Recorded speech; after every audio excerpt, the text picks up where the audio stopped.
ler mais uma vez, segunda carta de Paulo a Timóteo. Hoje vamos para o capítulo 2.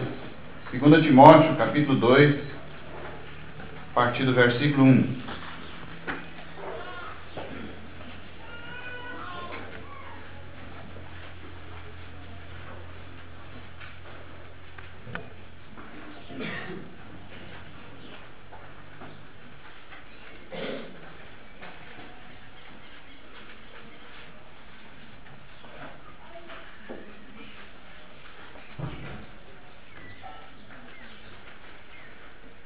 Tu, pois, filho meu, fortifica-te na graça que está em Cristo Jesus.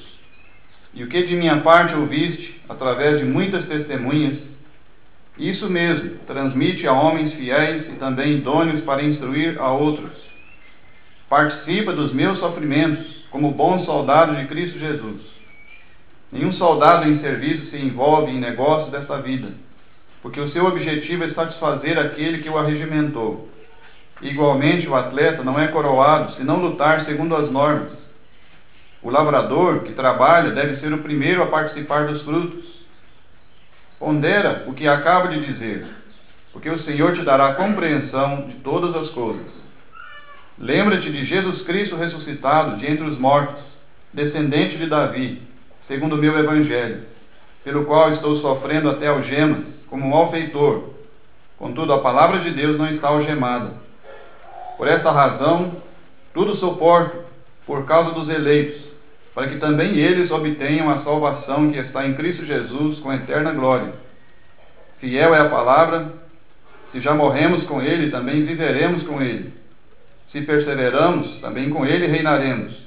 Se o negamos, Ele por sua vez nos negará. Se somos infiéis, Ele permanece fiel, pois de maneira nenhuma pode negar-se a si mesmo. Temos procurado extrair dessa carta, não um comentário de cada versículo, mas especificando mais as exortações que o apóstolo Paulo transmitiu ao seu filho Timóteo.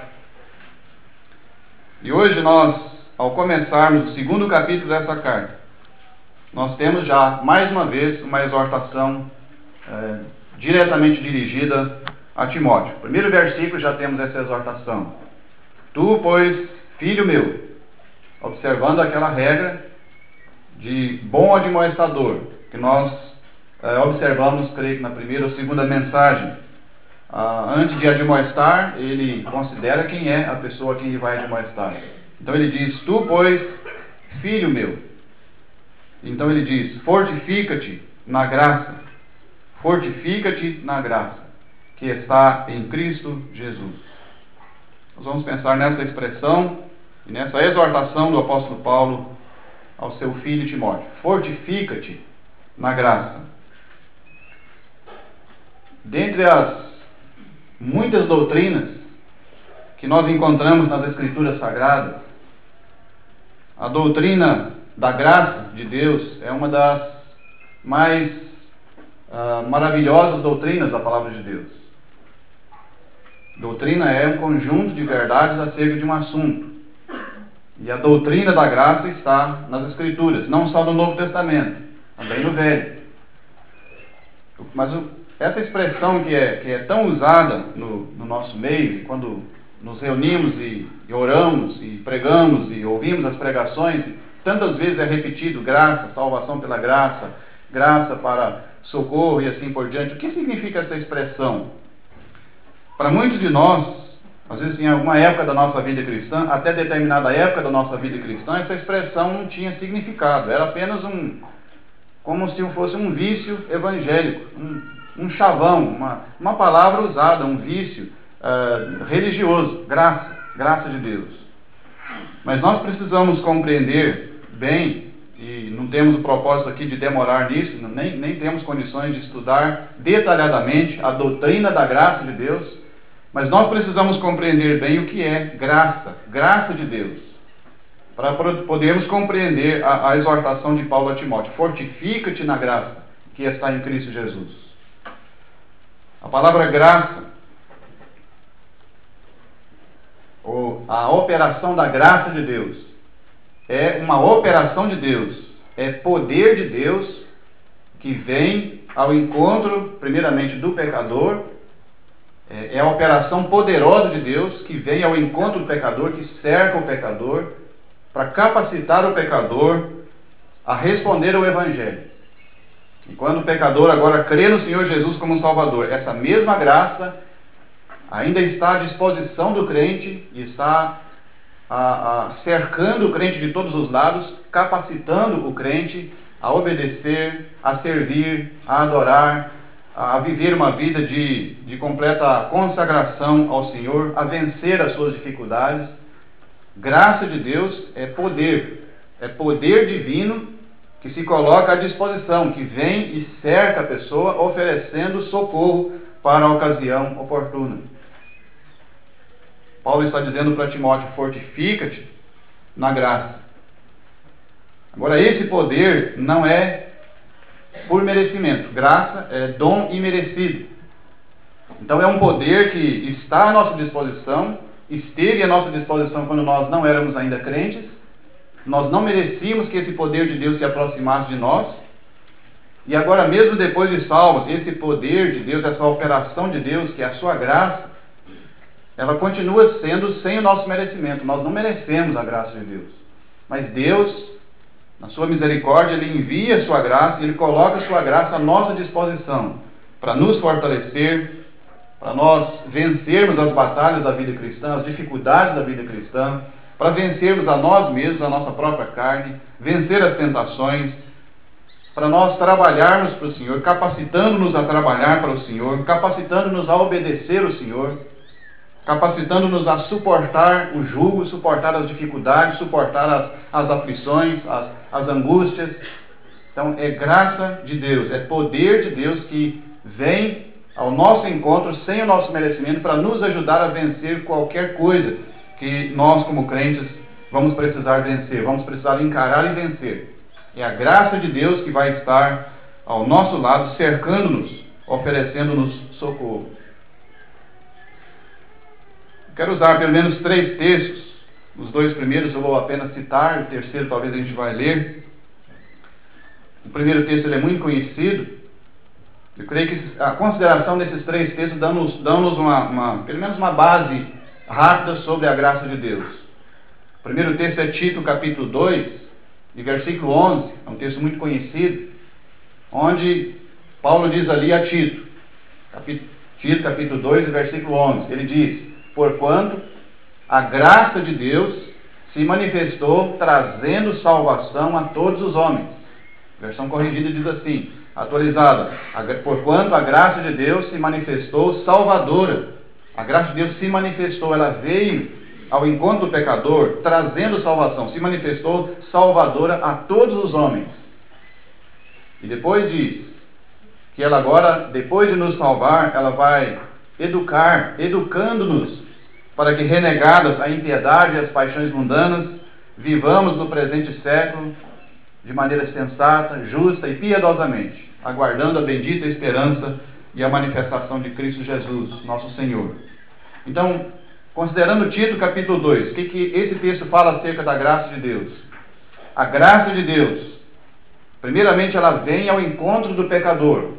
O pecador se encontra morto em delitos e pecados. É um cadáver. Espiritualmente, o pecador sem Cristo é um cadáver.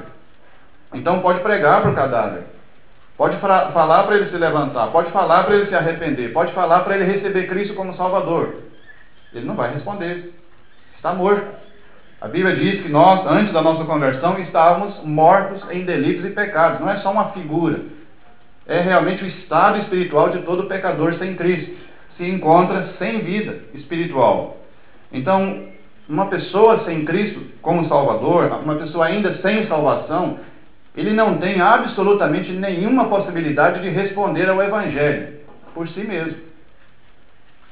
Agora, por que os pecadores respondem ao Evangelho e creem no Senhor Jesus Cristo, se arrependem dos seus pecados e confiam no Senhor Jesus? É a graça de Deus que veio e que encostou naquele pecador, que encostou naquele cadáver, espiritualmente falando, E a graça de Deus, poder salvador, oferece condições para que aquele cadáver responda ao Evangelho com fé.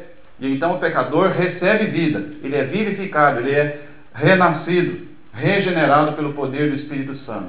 A graça de Deus, primeiramente, ela só se aproxima do pecador para oferecer o que ele não tem, vida espiritual.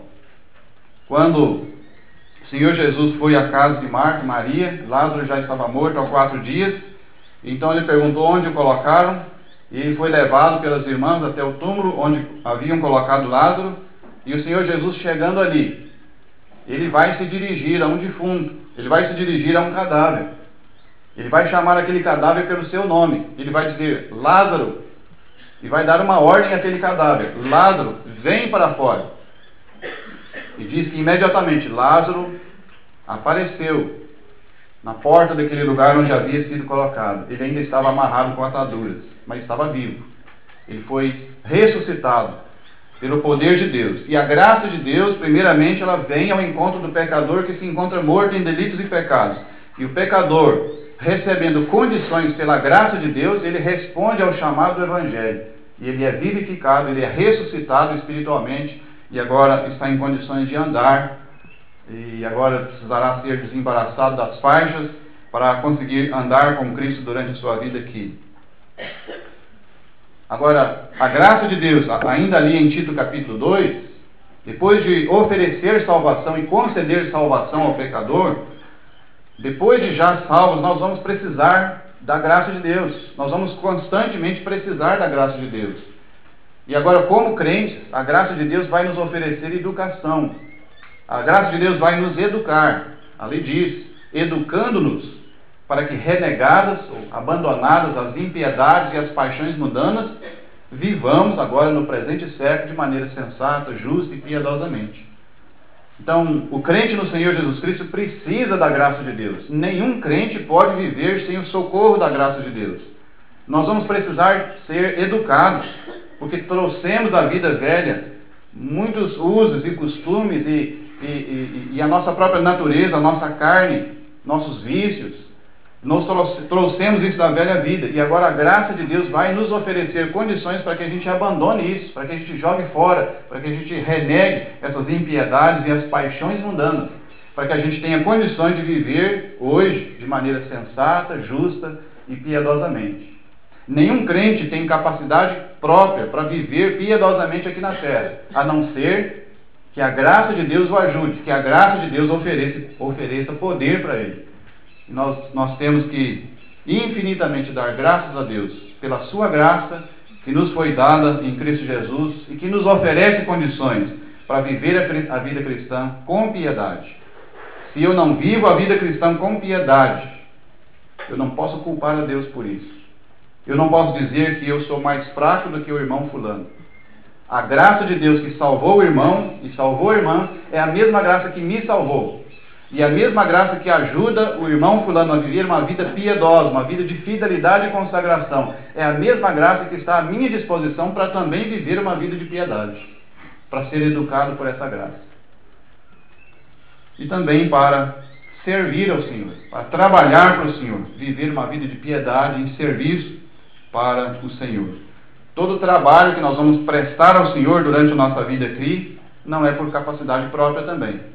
É a graça de Deus que oferece condições, poder para servir ao Senhor. O segundo texto que eu queria citar é 2 Pedro capítulo 3. 2 Pedro capítulo 3, o apóstolo Pedro, ele está considerando os insubordinados. Ele está considerando lá aqueles que pervertem a palavra de Deus, aqueles que torcem as Escrituras e aqueles que tentam influenciar o povo de Deus ao erro, contra as Escrituras. E quando Pedro fala acerca desses, 2 Pedro capítulo 3, versos 17 e 18, ele fala que, para que nós não sejamos arrastados pelo erro dos insubordinados, e nós não venhamos a cair da nossa própria firmeza, ele diz, antes, crescei na graça e no conhecimento de Cristo Jesus. Crescei na graça. Crescei na graça. O apóstolo Paulo fala aqui, fortifica-te na graça com Timóteo. Pedro diz na sua carta: crescei na graça.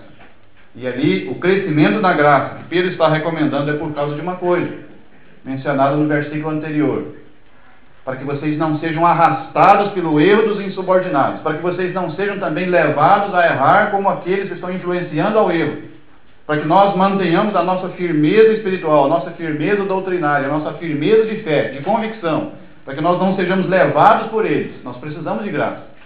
Vocês precisam crescer na graça e no conhecimento de Cristo Jesus. Então, até mesmo para nós não sermos influenciados pelas heresias, e não sermos influenciados pelos desvios doutrinários tão gritantes dos nossos dias, não sermos arrastados por esse movimento evangélico moderno, nós precisamos de graça. E a graça de Deus está à nossa disposição. E nós precisamos crescer na graça, para não sermos arrastados por ele, mas para termos condições de permanecer firmes no meio da correnteza.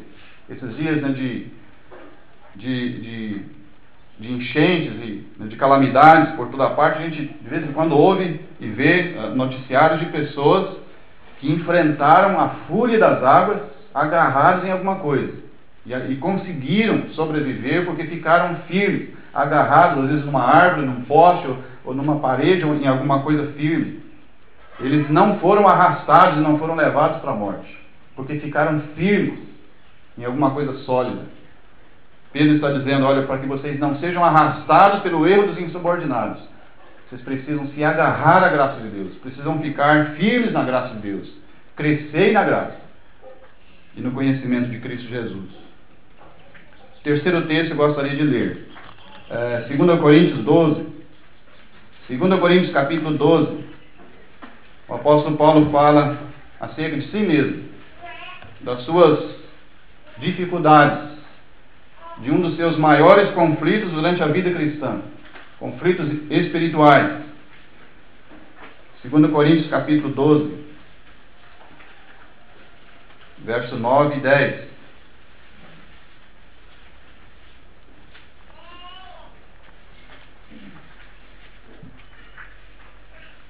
Ele diz assim,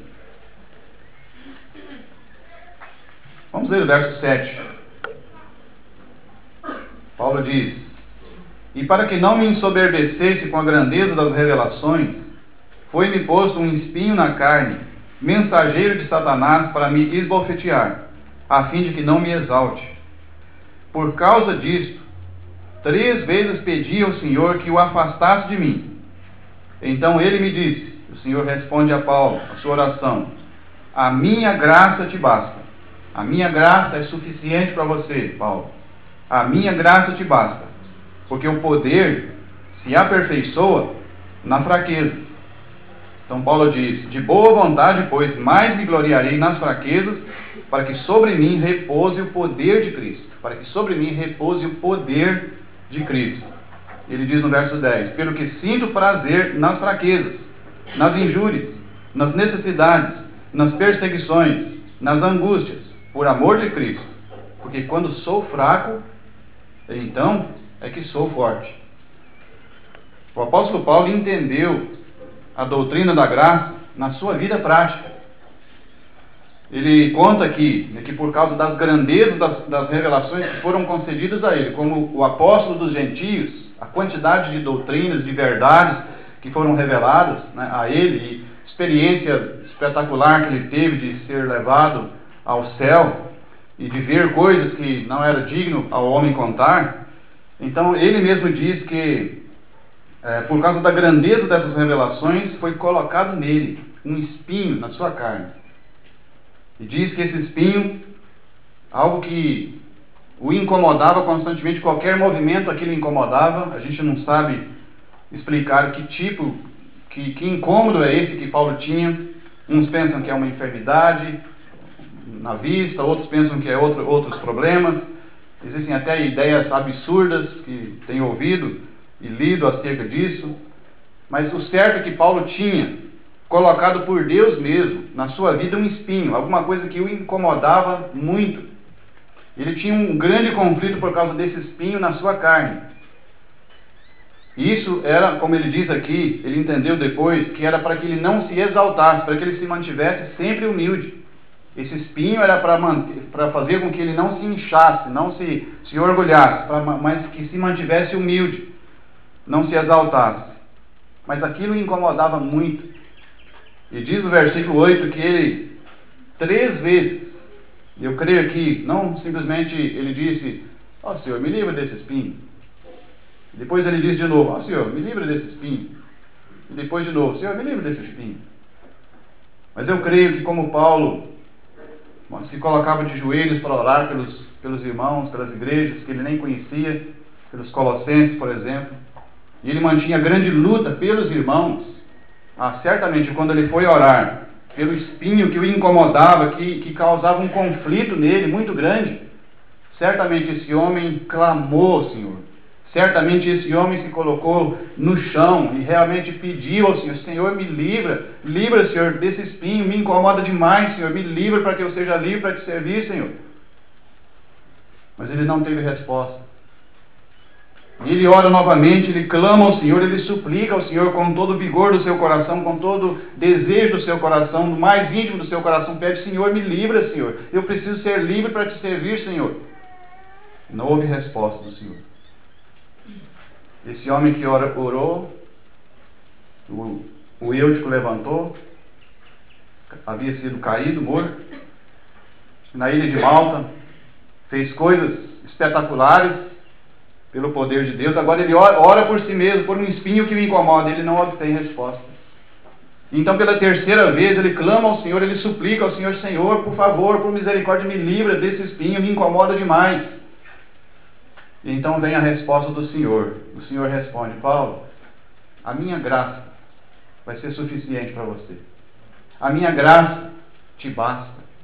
Paulo, basta a minha graça. A minha graça será suficiente para que você seja capaz de suportar esse espinho. Você precisa desse espinho. E eu não vou tirar o espinho, Paulo. Você vai continuar convivendo com esse espinho. Mas não fique desanimado. A minha graça vai ser suficiente. A minha graça vai bastar para você. Vai ser suficiente para te dar condições para suportar esse espinho e viver e aprender com ele. Quantos de nós temos os nossos espinhos? Coisas que nos incomodam, que nos afligem, coisas que tiram a nossa liberdade, coisas que nos limitam. Nós queríamos servir melhor ao Senhor, mas por causa daquele espinho a gente não consegue. Eu penso que Paulo, de alguma forma, ele perdia um pouco de liberdade por causa desse espinho. Ele queria servir ao Senhor com mais liberdade, mas isso era uma limitação para ele. E o Senhor diz: Paulo, você precisa dessa limitação. Você não pode ficar livre dessa limitação. Você vai se orgulhar, você vai se ensoberbecer. Mas eu vou te dar graça, Paulo, meu servo. Eu vou te dar graça suficiente para você suportar durante toda a sua vida esse espinho. E o apóstolo Paulo agora diz, no versículo 9, última parte do versículo, ele diz: então, Senhor, de boa vontade, pois mais me gloriarei nas fraquezas, para que sobre mim repouse o poder de Cristo. Ele diz então no verso 10: pelo que sinto prazer nas fraquezas, nas injúrias, nas necessidades, nas perseguições, nas angústias, por amor de Cristo, porque quando sou fraco, então é que sou forte. Paulo aprendeu: olha, essa limitação, esse espinho que o Senhor colocou na minha carne, ele diz aqui, é um mensageiro de Satanás para esbofetear ele. Era alguma coisa que humilhava ele. Ele aprendeu: de boa vontade eu vou me gloriar nas fraquezas, porque então sobre mim vai repousar o poder de Cristo. E ele diz: eu tenho agora prazer. E alguma coisa que antes o incomodava grandemente, e que ele ficava aflito para se livrar daquilo, ele diz: agora eu sinto prazer nas fraquezas, nas injúrias, nas necessidades, nas perseguições, nas angústias, por amor de Cristo. Ele explica por quê. Ele diz: porque quando sou fraco, então é que sou forte. Ninguém vem entender isso aqui errado. Alguém pode entender: eu vou ficar bem fraco espiritualmente, porque aí eu vou ficar forte. Não é isso que Paulo está dizendo. Ele está dizendo: olha, Senhor, eu entendi. eu entendi que essa fraqueza que o Senhor permite que permaneça na minha vida e me incomode durante toda a minha vida, é para eu reconhecer que eu sou fraco, que eu não sou forte. Eu nunca sou forte de mim mesmo. Eu sou fraco, então eu preciso da graça do Senhor. Tudo que eu for fazer, tudo que, como salvo e como servo do Senhor, eu precisar, eu não vou depender de mim mesmo. Eu não tenho capacidade. E essa fraqueza vai me lembrar disso todo dia. Essa limitação que o Senhor permitiu na minha vida vai me lembrar todo dia que eu sou dependente do Senhor, que eu sou dependente da graça do Senhor. E qualquer coisa que eu vier a fazer para o serviço do Senhor vai ser pela Tua graça. A Tua graça vai me ajudar e vai me socorrer e vai me capacitar para tudo. A minha graça te basta. Muitos irmãos que têm as suas limitações, têm as suas fraquezas, as suas grandes dificuldades, conflitos, que têm até mesmo com a sua própria personalidade, muitas vezes são esses os irmãos que mais aprendem da graça de Deus. E são esses que mais vezes estão de joelhos no chão pedindo: Senhor, eu preciso de graça, Senhor. Senhor, mais graça. Me ajuda com a Tua graça. E a graça de Deus não rejeita. A graça de Deus está à disposição. O trono da graça de Deus está aberto para nós, para socorro em ocasião oportuna. A graça de Deus é maravilhosa. Então Paulo, voltando lá para Timóteo, 2 Timóteo, a exortação que Paulo transmite a Timóteo, iniciando esse capítulo 2. Tu, pois, filho meu, fortifica-te na graça que está em Cristo Jesus. É mais ou menos isso que Paulo está querendo transmitir para o seu filho Timóteo. Ele havia aprendido por experiência própria que a graça de Deus é suficiente, que a graça de Deus é bastante. E agora Paulo está dizendo para o seu filho: filho, meu filho na fé, fortifica-te nessa graça, procura se fortalecer nessa graça. Timóteo, olhando para o contexto dessa carta e as circunstâncias que cercavam aqueles dias, o apóstolo Paulo e Timóteo também, os cristãos naquele tempo, as perseguições, as grandes dificuldades que eles iriam enfrentar, Paulo está querendo dizer a Timóteo: olha, Timóteo, você vai ter que enfrentar dias terríveis, Timóteo. Você vai ter que enfrentar apostasia. Você vai ver muitos dos seus companheiros te abandonando e virando as costas para você, Timóteo. Você vai ter que enfrentar perseguições. Talvez você vai ter que ser preso. E possivelmente, Timóteo, até mesmo pode ser morto. Timóteo, você precisa da graça. Você vai precisar da graça de Deus. Então fortifica-te nessa graça.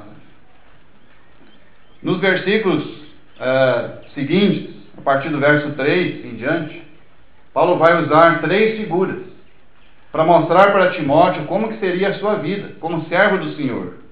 Paulo vai dizer para Timóteo: Timóteo, você vai ter que ser como um soldado em serviço. Timóteo, você vai ter que ser como um atleta que luta. E terceiro, Timóteo, você vai ter que ser como um lavrador que trabalha. 3 figuras usadas aqui para ilustrar a batalha que é a vida cristã, as dificuldades que estão envolvidas na vida cristã e no serviço do Senhor. O jovem Timóteo haveria de enfrentar dificuldades. Ele teria que ser como um soldado em serviço. Ele teria que ser como um atleta em plena luta. E ele teria que ser como um soldado em pleno trabalho, um lavrador em pleno trabalho da roça. Um trabalho pesado, cansativo. Não seria fácil a vida de Timóteo. E não precisamos pensar que a nossa vida cristã hoje vai ser fácil. É isso que Deus tem para nós. Mas como nós já consideramos, todo o sofrimento que nós sofremos por amor a Cristo aqui, haverá recompensas acima de qualquer comparação pelo Senhor. O Senhor vai trazer o galardão para cada um, conforme as nossas obras. Essas 3 figuras, usadas aqui, no versículo 4, ele fala do soldado. No versículo 5, ele fala do atleta. E no versículo 6, ele fala do lavrador. Essas 3 ilustrações, elas nos falam também de pelo menos 3 coisas principais que deveriam caracterizar a vida cristã de todos nós. O soldado, renúncia. O soldado é aquele que vai ter que renunciar o conforto da família. Pensa naqueles soldados lá dos Estados Unidos que passaram anos e anos lá no Iraque, longe da esposa, longe dos filhos, longe do pai, da mãe, dos tios, dos amigos. Era soldado, ele teve que abrir mão, renunciou os confortos naturais dessa vida para defender o seu país. Renúncia. A segunda figura, o atleta, diz no versículo 5, igualmente o atleta não é coroado se não lutar segundo as normas. Fala de luta e fala de disciplina e de obediência às normas, às regras. É alguém que vai lutar, que vai se esforçar, que vai se disciplinar, que vai ter muito treino e esforço físico até a exaustão. E é alguém que vai ter que lutar reconhecendo uma norma, reconhecendo as normas e obedecendo essas normas, se ele quiser ser premiado, se ele quiser ser coroado. E a terceira ilustração, o lavrador. Não diz o lavrador que está sentado no meio da lavoura, na sombra de uma árvore, a observar o mato crescer. Mas está falando do lavrador que trabalha. O lavrador que trabalha. E ali fala de paciência. Quem é lavrador e quem está acostumado com o trabalho da roça sabe que o trabalho de lavrador é um serviço rotineiro. Todo ano faz a mesma coisa e tem que ficar esperando. Tem que capinar a terra, preparar a terra, lançar a semente, esperar as primeiras e as últimas chuvas, adubar e depois capinar de novo, porque o mato vai brotar e vai crescer de novo. Tem que ficar tirando aquilo, até que chegue então no período da safra, quando ele vai ter que trabalhar muito para colher e tentar guardar aquilo no seu depósito. É trabalho cansativo, trabalho repetitivo, trabalho rotineiro, até encontrar o fruto, a safra, a colheita. Depois a gente fala um pouquinho mais acerca dessas três figuras. Eu queria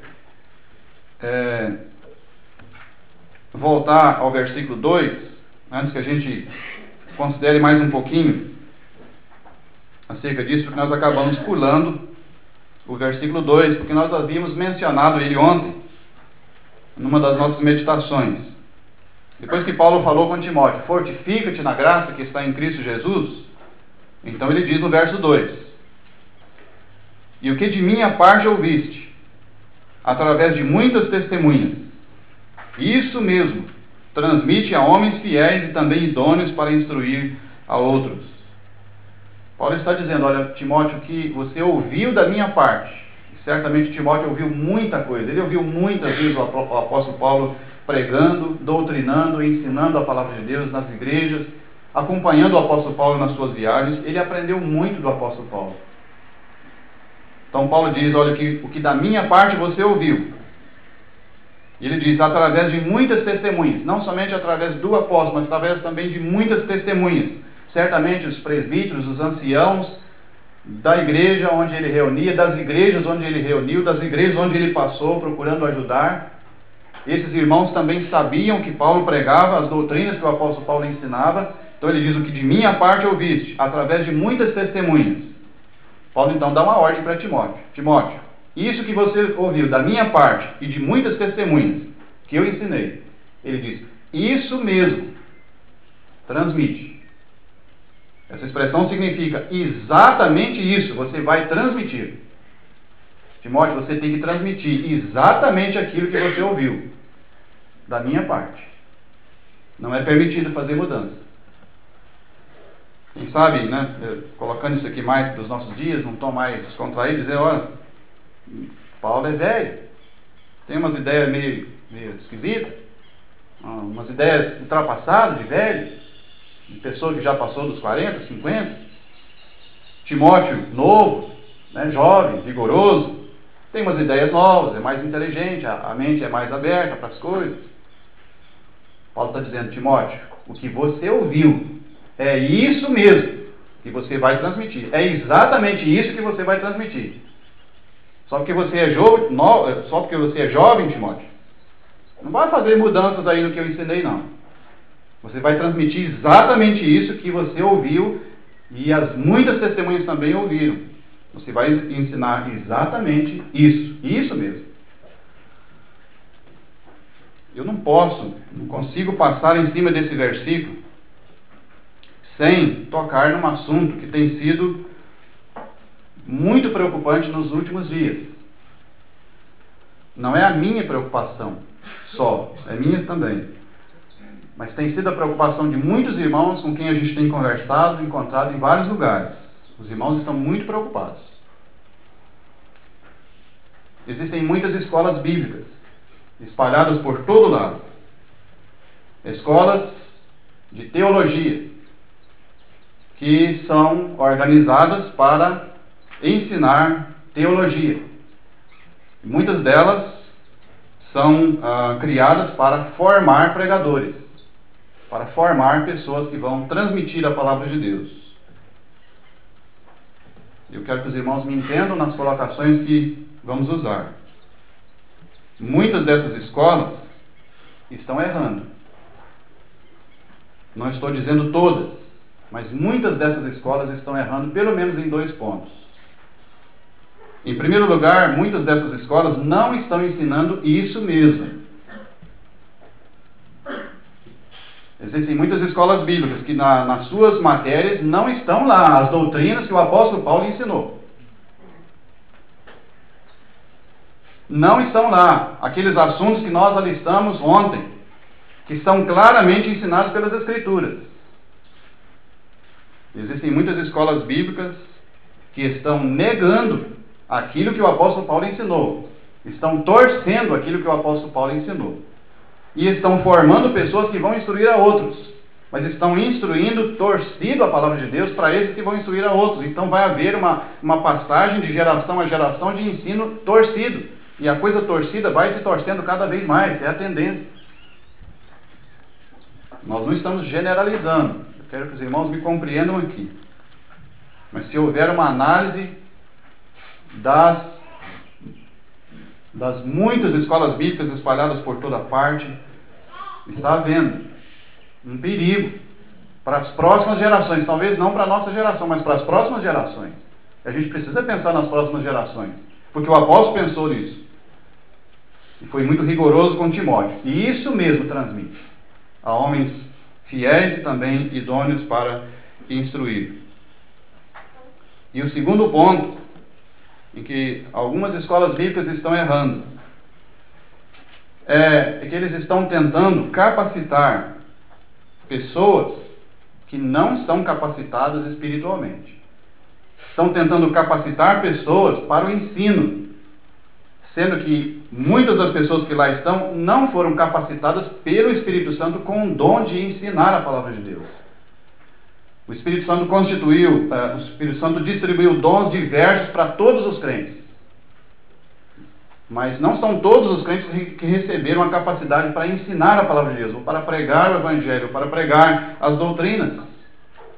Alguns receberam essas capacitações do Espírito Santo, mas nem todos.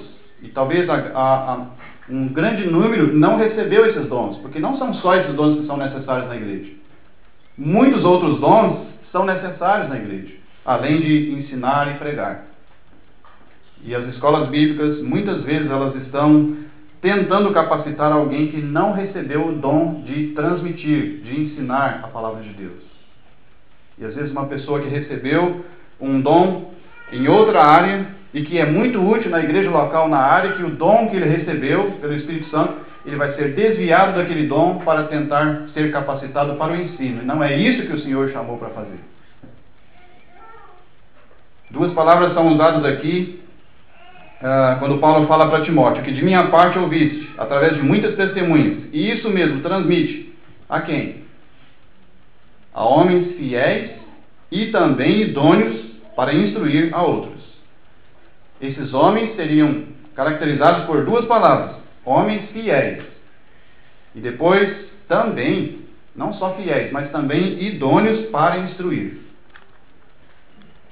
Significa que fiéis, a palavra fiel aqui significa digno de confiança. Alguém que inspira confiança. Alguém que é fiel para reter o ensino recebido. Alguém que é fiel para guardar o bom depósito que o apóstolo Paulo tinha ensinado. A segunda palavra, também idôneos para instruir, idôneos para ensinar. Significa alguém suficiente, alguém capacitado pelo Espírito Santo, alguém que tenha a aptidão dada pelo Espírito Santo para transmitir, para ensinar, para instruir. É alguém que tem capacidade dada pelo Espírito Santo para instruir a outros. Timóteo deveria ensinar as mesmas coisas que o apóstolo Paulo ensinou. Então deveria ser ensinado a esses homens que iriam ser instrutores de outros. Esses homens deveriam ser fiéis, mas também idôneos para instruir. Existem, graças a Deus, muitos homens fiéis. Muitos homens que são realmente homens fiéis. Fiéis para reter o ensino recebido, homens fiéis para guardar o bom depósito, mas muitos desses homens fiéis de excelente testemunho e de grande utilidade na obra de Deus, não têm a aptidão, não são idôneos para instruir. Eles não receberam a idoneidade para instruir, para ensinar a palavra de Deus. Eles têm outros dons. Eles são excelentes visitadores. Eles são excelentes conselheiros. Eles são excelentes pessoas que têm o dom de socorro para socorrer as necessidades na igreja local. Eles têm outros dons e são muito úteis naquilo que Deus os deu. Eles são homens fiéis, mas eles não foram chamados para instruir outros. E muitas vezes as escolas bíblicas recebem e vão formando essas pessoas como pregadores. Eles não são pregadores. Não foram chamados pelo Senhor para ser pregadores. Além de formar alguém para uma coisa que ele não foi chamado, eles estão desviando essas pessoas do dom que o Senhor deu, para eles servirem ao Senhor. O apóstolo Paulo ele não tinha uma escola bíblica. Timóteo também não tinha uma escola bíblica para formar pregadores. Mas se Timóteo tivesse uma escola bíblica para formar pregadores, e talvez alguém queira usar o versículo 2 aqui para isso, se Timóteo tivesse uma escola bíblica para formar instrutores, então Timóteo iria ensinar isso mesmo que ele havia aprendido do apóstolo Paulo. Então não haveria tanto problema. Ele iria ensinar a homens fiéis, mas também a homens idôneos para instruir. E esses homens, já reconhecidos na igreja local como alguém apto para instruir, iria aprender de Timóteo a transmitir a doutrina que o apóstolo Paulo ensinava. Paulo não tinha uma escola bíblica, nem Timóteo. Mas Paulo tinha várias escolas bíblicas. E Timóteo também tinha várias escolas bíblicas. Eram as igrejas locais onde eles ensinavam a palavra de Deus. Teologia precisa ser ensinada para a igreja. A igreja precisa aprender teologia. Porque teologia não passa de conhecimento de Deus. A doutrina de Deus. E toda a igreja precisa aprender a teologia, precisa aprender quem é Deus e as doutrinas sobre Deus. O apóstolo Paulo ensinou todo o desígnio de Deus para a igreja de Éfeso. E ali surgiu pregadores e instrutores, chamados pelo Espírito Santo.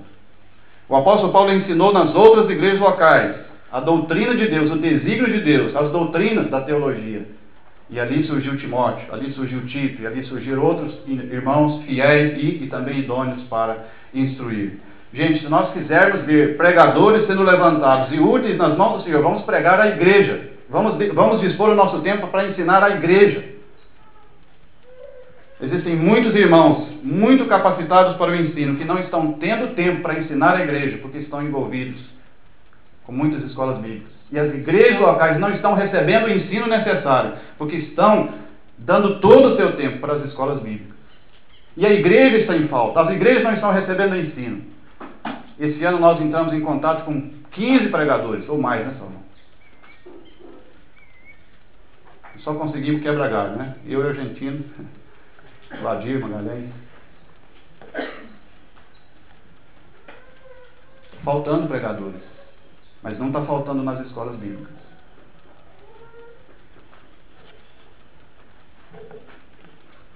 1 Coríntios capítulo 4, o apóstolo Paulo fala, no versículo 1 e 2. Ele diz: importa que os homens nos considerem como ministros de Cristo e despenseiros dos mistérios de Deus. Ele diz: importa, quer dizer, é necessário que os homens nos considerem como ministros de Cristo, dispenseiros dos mistérios de Deus. São as pessoas que vão reconhecer quem são os ministros. São as pessoas que têm que considerar quem são aqueles que são os despenseiros dos mistérios de Deus. Isso vai acontecer naturalmente, como aconteceu com Timóteo. Ele cresceu ali, foi reconhecido pelo presbitério, foi reconhecido pelas igrejas da região e depois também reconhecido por Paulo e ajudado por aquele apóstolo. Acho que está terminando meu tempo, deixa eu correr aqui. Vamos então pensar um pouquinho mais acerca das 3 figuras que o apóstolo Paulo usou para incentivar o seu filho Timóteo a se fortalecer na graça para crescer e para servir ao Senhor. Em primeiro lugar, o soldado, versículo 3 e 4. Paulo diz: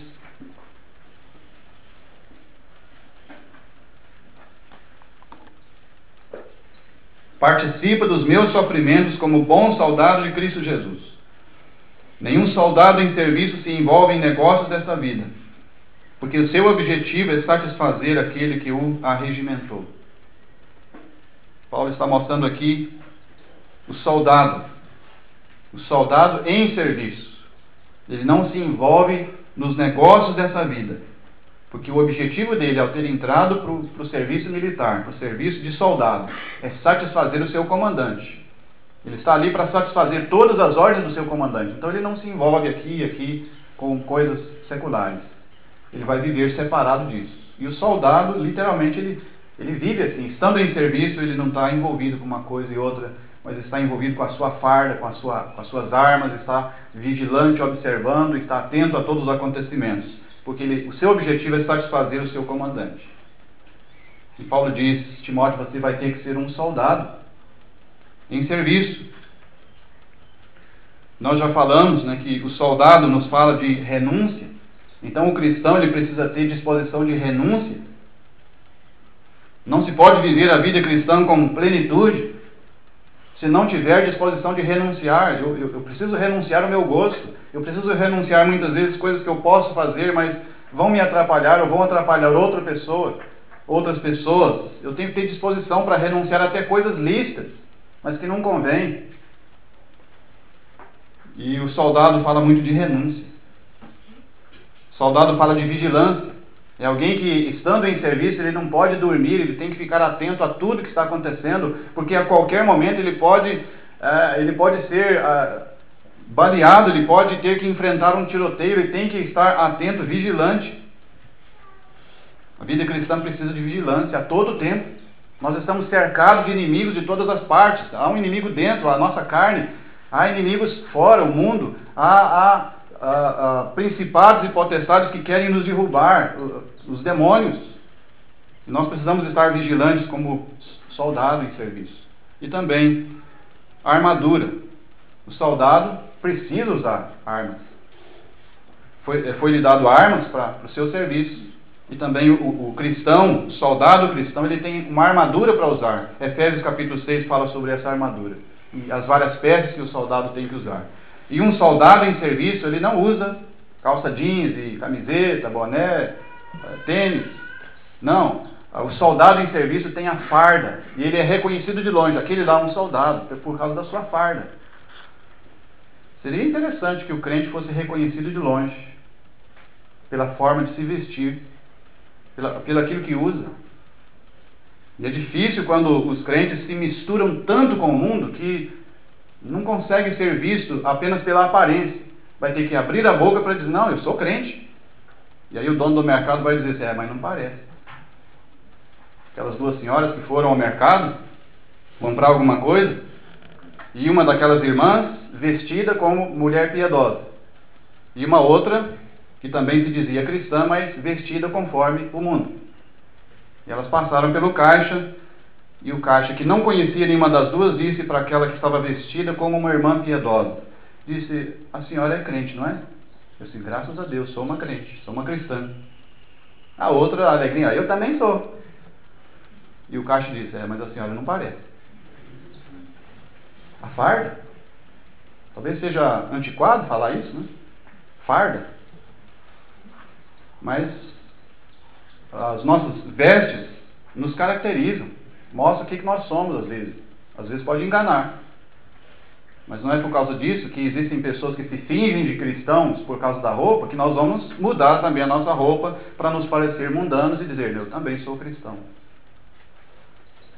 Agora, finalmente, o soldado, ele tem renúncia, ele tem vigilância, ele tem a sua armadura, ele tem que se conformar em usar uma roupa diferente dos outros e ficar ali disposto a receber tiros ou ter que enfrentar luta, tiroteio, coisa semelhante, coisas perigosas, arriscar a sua vida. Mas o soldado um dia vai ser honrado, vai ser chamado lá no seu batalhão e vai receber honras pela sua fidelidade, pelos resultados do seu serviço. Então tem também recompensas para o soldado.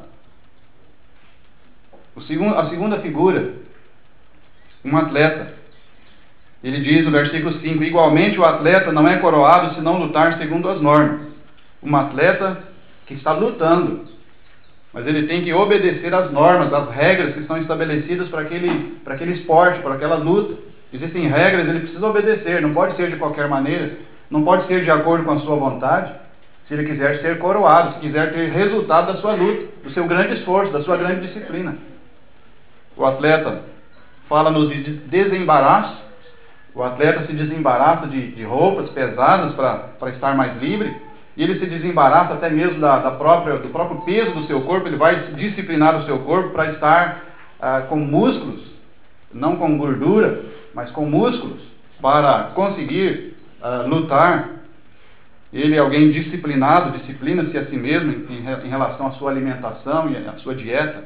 É alguém que vai se esforçar sempre em treinos e mais treinos, exaustivamente, treinando, gastando muitas horas do dia, da semana, da sua vida toda, para conseguir um dia a coroação, subir num pódio, receber medalha de ouro, ou coisa semelhante. Mas tudo isso vai ser em obediência às normas. O cristão também, como atleta, ele tem que se desembaraçar do peso e do pecado que tenazmente nos assedia, conforme Hebreus capítulo 12 diz. Tudo aquilo que é peso, que atrapalha a nossa vida, que nos embaraça, devemos nos desembaraçar. O cristão precisa ter disciplina própria, disciplinar-se a si mesmo para não precisar ser disciplinado pela igreja ou ser disciplinado pelo Senhor. E o cristão precisa de treino, treinando todo dia, na leitura, na oração, na meditação e na prática da palavra de Deus. Aprendeu uma coisa hoje, pratica, treina, exercita-te na piedade, diz Paulo a Timóteo. E o atleta não é alguém que simplesmente se desembaraça, se disciplina, esforça ao máximo para depois morrer. É alguém que faz isso com um objetivo: eu quero alcançar a premiação máxima, medalha de ouro, quero ser campeão mundial. E é o objetivo do atleta. O cristão, ele se esforça, ele se desembaraça, ele se disciplina, ele obedece às normas porque ele quer o galardão, ele quer ser reconhecido pelo seu Senhor, ele quer receber a recompensa também. E também a terceira figura, o labrador, que nós já falamos, verso 6, o labrador que trabalha deve ser o primeiro a participar dos frutos. E Paulo diz no versículo 7, pondera o que acabo de dizer, porque o Senhor te dará compreensão de todas as coisas. Timóteo, pensa nessas coisas. Fica pensando nisso. Começa a meditar sobre essas coisas. O Senhor vai te dar compreensão de tudo que eu te falei. O labrador é alguém que é caracterizado por lutar constantemente, repetitivamente, contra os espinhos e abrolhos que vieram para a terra por causa de quem? Ou por causa de quê? Por causa do pecado.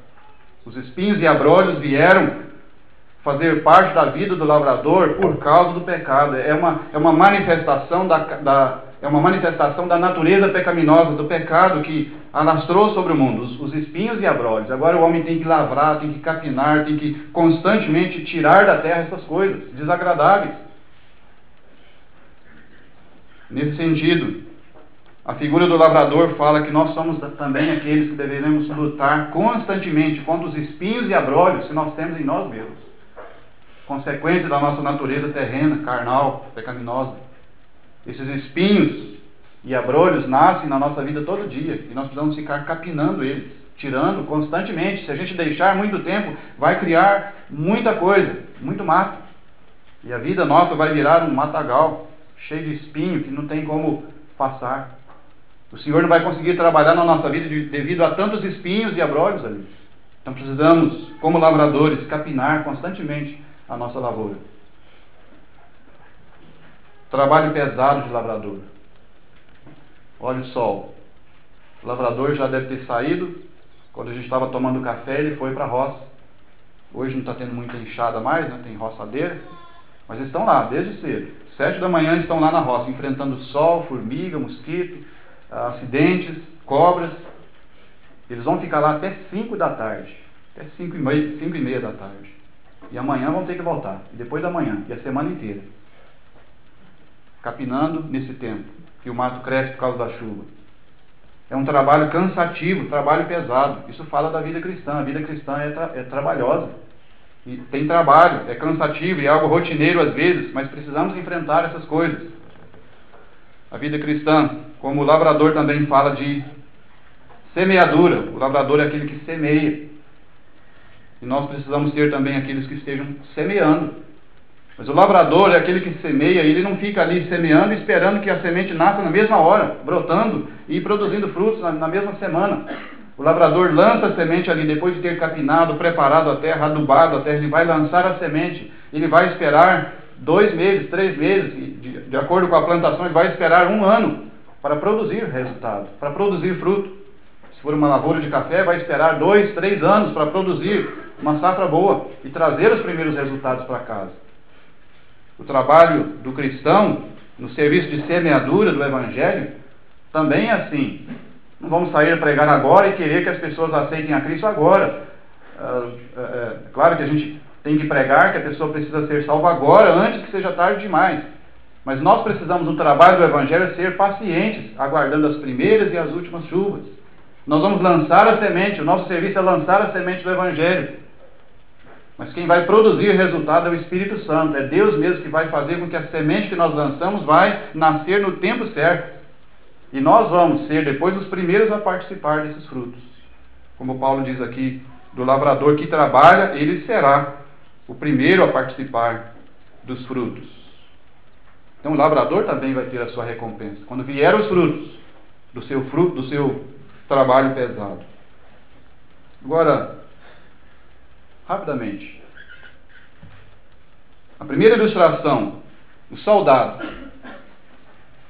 fala de um serviço perigoso. E na vida cristã existem serviços perigosos, mas nós precisamos nos envolver com eles. Segunda ilustração, o atleta, fala de um serviço que todo mundo gosta. É um serviço público. Tem plateia, tem torcida. Todo mundo está vendo, todo mundo vai aplaudir, todo mundo vai ficar empolgado. E quando a coisa é pública e todo mundo vê, as pessoas se empolgam em fazer aquilo. Nesse sentido, todo mundo quer ser um atleta de Cristo. Mas o trabalho do lavrador é um trabalho despercebido. É um trabalho desmerecido, desprezado, abusado. O trabalhador da roça vai na cidade e as pessoas ficam rindo dele. Mas as pessoas da cidade, que nem pensam no lavrador, não sabem que quando eles vão no mercado para comprar aquilo que eles precisam para o mês ou para a semana, tudo que está ali, que eles vão colocar na cesta deles, foi produzido pelo trabalho do lavrador na roça. Um trabalho despercebido que ninguém lembra. Tem gente trabalhando na roça aqui, ó. E a comida está vindo para nós ali. A gente nem conhece essas pessoas. Na igreja, irmãos, tem trabalho que sustenta a vida da igreja. E existem trabalhos tão importantes na igreja que não aparecem, mas que são básicos para a vida da igreja. É o trabalho do lavrador. Eles estão trabalhando diariamente, cansativamente, exaustivamente, e nós estamos recebendo os benefícios do trabalho de irmãos e irmãs Nós não sabemos quem são.